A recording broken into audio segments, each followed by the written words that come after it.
আবার আল্লাহ বললেন জীবন মরণের মাঝখানে তোমাদেরকে আমি রুহু দিলাম।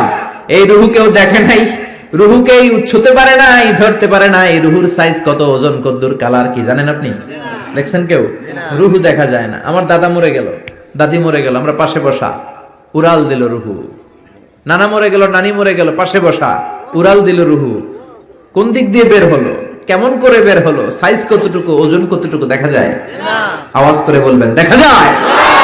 আল্লাহ বলেন কিয়ামত পর্যন্ত রূহ নিয়ে গবেষণা করলেও তোরা খুঁজে পাবি না, কারণ তোদের জ্ঞান হলো লিমিটেড, সীমিত। আনলিমিটেড জ্ঞান একজনের, তিনি কে? এজন্য মক্কার কাফিররা বলল, মুহাম্মদ রূহ কারে বলে আমাদেরকে বলো। বিশ্বনবী বলতে পারে না, কারণ বিশ্বনবী মন গড়া বলে না। আল্লাহ যখন শিখিয়ে দেন, আল্লাহর শেখানো কথাগুলো বিশ্বনবী বলে। জোরে কোন ঠিক কিনা? বিশ্বনবী আকাশের দিকে তাকিয়ে আছে। সাইয়েদনা জিবরাইল কোরআনের আয়াত নিয়ে এসে বললেন, ও নবী আপনি বলে দেন, কুলির রূহু মিন আমরি রাব্বি ওয়া মা উতিতুম মিনাল ইলমি ইল্লা কালিলা। পড়েন আল্লাহু আকবার। রূহু হলো আল্লাহর আদেশ। জোরে বলেন কার আদেশ? এই রূহু ঢুকে কার আদেশে? বের হয় কার আদেশে? এই রূহু কেমন আমরা কি দেখতে পারবো নাকি? বানাতে পারবো নাকি? এজন্য আল্লাহ বললেন খবরদার, রূহের মালিক আমি। হাজার হাজার প্লেন বানাতে পারে, রোবট বানাতে পারে, সোফিয়া বানাতে পারে, কিন্তু রূহু বানাতে পারে নাকি? বলেন।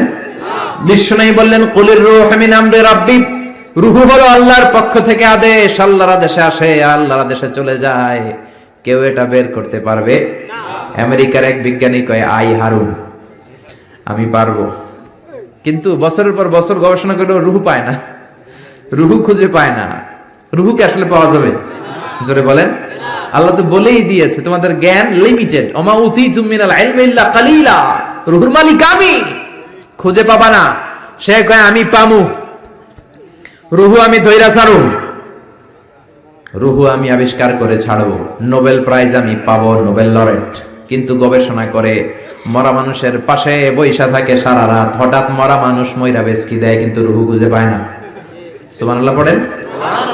হঠাৎ করে মানুষ মরে যায়, কিন্তু রূহু আর সে পায় না। এবার সে আবিষ্কার করলো, এক কাজ করি, গ্লাস ফিটিং করে একটা রুম বানাই, ওই রুমের ভিতরে কিছু মুমূর্ষু রোগী ঢুকাই, তাহলে তো রূহু উড়াল দিতে পারবে না।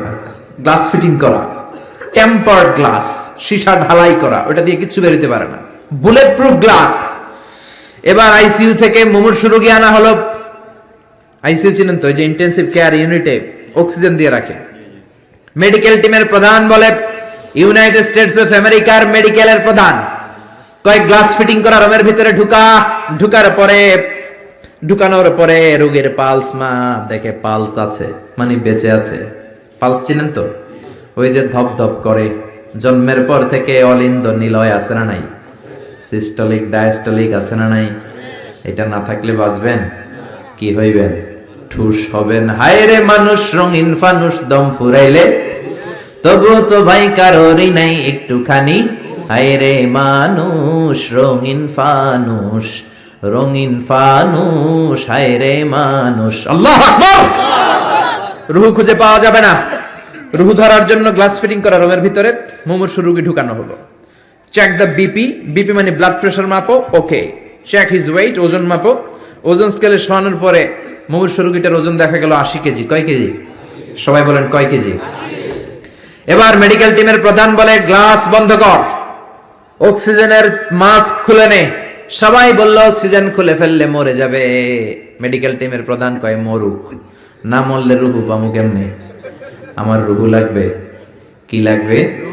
সবাই বলেন। মাস্ক খোলা হলো, ছটফট করতে করতে লোকটা মরে যায়। এবার লাশ বের করা হলো। বের করার পরে বিপি চেক করে, মানে ব্লাড প্রেশার। মরার পরে আর থাকে? ধাক্কাটা থাকে, কিন্তু ওজন থাকে কি থাকে না? টিমের প্রধান বলল ওজন চেক কর। ওজন স্কেলে শোয়ানো হলো। মরার আগে ওজন ছিল কয় কেজি? এখন ওজন দেয়া দেখে হয়ে গেছে 78 কেজি। কয় কেজি? কমছে কয় কেজি?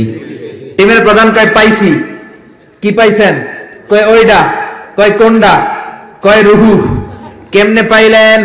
কয় মরার আগে ছিল 80 কেজি, মরার পরে 78 কেজি, তার মানে কমছে 2 কেজি। যেইটা উড়াল দিছে ওইটাই 2 কেজি, ওইটাই রূহু পেয়েছে, আমি পেয়েছি।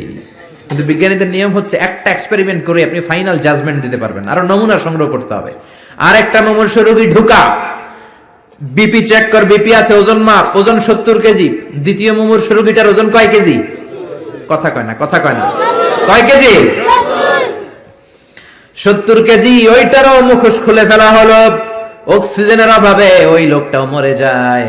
মরা লাশ বের করার পরে কয় চেক দা বিপি, বিপি মাপ, কয় বিপি নাই, মরে এটা ভূত হয়ে গেছে। এবার ওজন মাপ, মরার আগে ওজন ছিল 70 কেজি, এবার মরার পরে ওজন দেয়া দেখে হইছে 71 কেজি। কই যাইবে এখন, কোন দিকে দৌড় দিব? আগেরটা ছিল 80, মরার পরে 78, 2 কেজি কমেছে। তার মানে রুহু উড়াল দিয়েছে, রুহুর ওজন ছিল 2 কেজি, এইটা মরার আগে 70 কেজি, মরার পরে হয়ে গেছে 71 কেজি। বাড়লো কেমনে? আল্লাহকে কিয়ামত পর্যন্ত তুই বিপি চেক করতে পারবি, কিয়ামত পর্যন্ত টেম্পার্ড গ্লাসের রুমের ভিতরে ঢুকিয়ে মুমূর্ষু রোগী নিয়ে গবেষণা করতে পারবি, মাগার রুহু খুঁজে পাবি না। আমা উতিতুম মিনাল ইলমি ইল্লা কালিলা। কারণ মানুষ তোমাদেরকে একেবারে নগণ্য জ্ঞান দিয়ে তৈরি করেছে কে? তোমরা রোবট বানাতে পারো, সোফিয়া বানাতে পারো, কিন্তু সোফিয়ার ভেতরে রুহু দিতে পারে নাকি? কথা বলেন, কথা বলেন, পারে? মরার পরে এক এক মানুষের এক এক দশা। কেউ প্যারালাইজড হয়ে মরে যায়, হাত বাঁকা হয়ে যায়, দেহের রক্ত জমাট বেঁধে যায়, ওজন বেড়ে যায়।